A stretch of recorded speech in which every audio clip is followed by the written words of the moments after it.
Let me get this straight. You want a 16mm super wide lens. You also want it to be f1.8, and you want it to be budget friendly, cheaper than all the other options out there, and you want it to have a screen on it? Yeah, actually, we can do that. Viltrox has got that right here.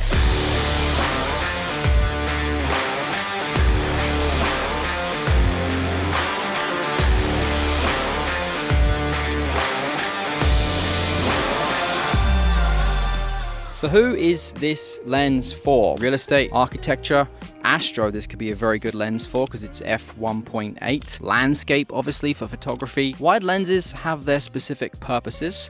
Definitely not for like portrait style stuff.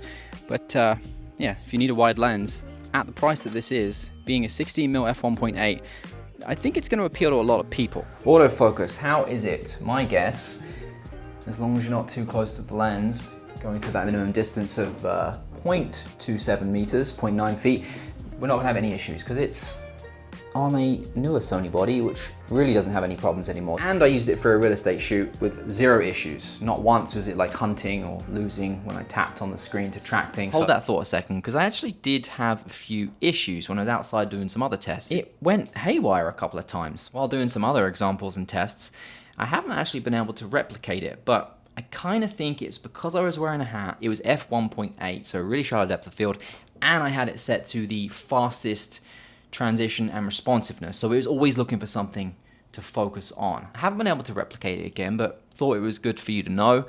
I actually did another outdoor autofocus test, so you can see. We're at f1.8. I'm not cranking the shutter. I've got an ND filter on here. Be proud of me. Out the frame, back in the frame. Walking around a little bit, going to the edges. Let's go back a bit, see how it handles that. A little bit harder on a wide lens because I'm quite far back and that little eye box is going to be small, but we'll see in the edit. Typically, you can't put filters on something like a 16 without seeing the edges just around here. You get a little vignette. If you use the Sony 14mm, you can't even attach anything to the front of that. You have to use a... Good. You have to use a filter in the back, but with this one, I've got a step-up ring on here with a pumband and just my exposure so you can see. We've got a filter on with a step-up ring, and if you look around the edges, you can't see the filter. So that's a really nice little thing that they've made sure was possible with this lens. Now, you've very likely already seen kind of how the focus breathing is with this at f1.8 from some of the other tests, but look at the edges. Let's see how it does here for the focus breathing. Probably a bit close. Back on me, back on the hand. I really can't tell on the tiny little screen here, but you'll be able to get an idea.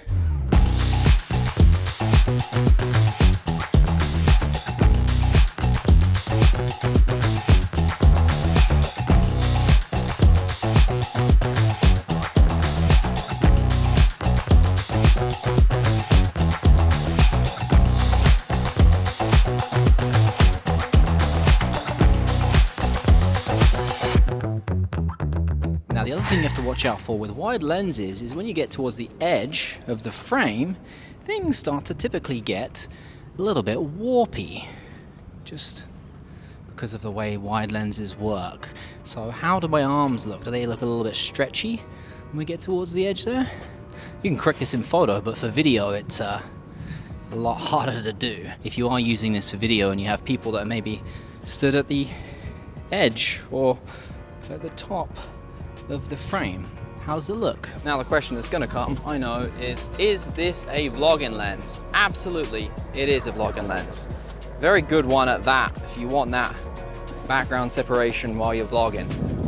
Now I'm on a one wheel, so it's super smooth, but this is at arm's reach on a little tiny mini tripod with the active stabilization turned off. Now let's turn it on. And now we are on with active stabilization, so it should be a little bit smoother at the caveat of a 0.1 crop. So the 16 is probably now closer to like a 17, but it should be a lot smoother.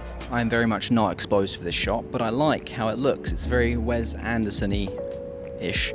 Anyway, f1.8, pushing this lens to the limit for taking photos, getting as close as you can to your subject. How does the bokeh look at f1.8? Because that's a big selling feature for a lot of people for this lens. All right, some boring pixel peeping, but we got to do it. Let's go right into the middle to test the sharpness here. So I've got some photos at different apertures: f1.8, that's f2.8, f4, f8, and f11. Don't know why that one was a little bit off center, but there you go. So the difference between f1.8 and f11, not as much as you'd expect. Kind of hard to do a corner when I don't really have everything in here. This is as close as I could focus, but let's go to this corner. This is f1.8, 2.8, f4, f8, and f11. In terms of chromatic aberration, look right here, okay? Look at this line right here, and then this line right here. As we go up, so we're at f1.8. This isn't a corner, remember? It's better at f1.8 than it is at f2.8. And then it's even better at f1.8 than it is at f4, substantially. That's interesting. So in terms of the screen there, when you change the aperture ring, which you can make clicky or unclicky, button on the side there, it will actually show you digitally on the screen what the aperture is. My question is, why do we need to see it digitally and on here as well? Maybe in the dark, I guess, but that could be the only reason. Now, when you have it in manual focus mode, there is a manual focus autofocus switch on the side there. When you change this, it will actually show you the accurate live distance from what you're focusing on is. If you change it to autofocus and then you just tap the shutter, it will update and again show you. Two customizable buttons on the side here. FM1 straight out the box is your focus hold, so you click and hold it, and if you're in autofocus, it won't let you change the focus. FN2 allows you to set in and out A and B points, which you actually see on the top of the screen here, but it's not the easiest to understand just straight out the box. I don't like to read these, but I did have to consult to figure out how to set this up and control it. Even reading the instructions, specifically detailing that part, it kind of hurt my head, but we got through it. So I'll try and demo here exactly how it works. So you have to put it into manual focus mode. Essentially, when you click that button, you'll see it goes between two different focus points there pretty quickly. So if you want to change what those focus points are, we're going to focus on this water ball in the background just here on the screen. Hopefully you can see that. And we click and hold the second function button, and you see the A on the screen, it's going to change green. That means it's updated to that water bottle for focus point A.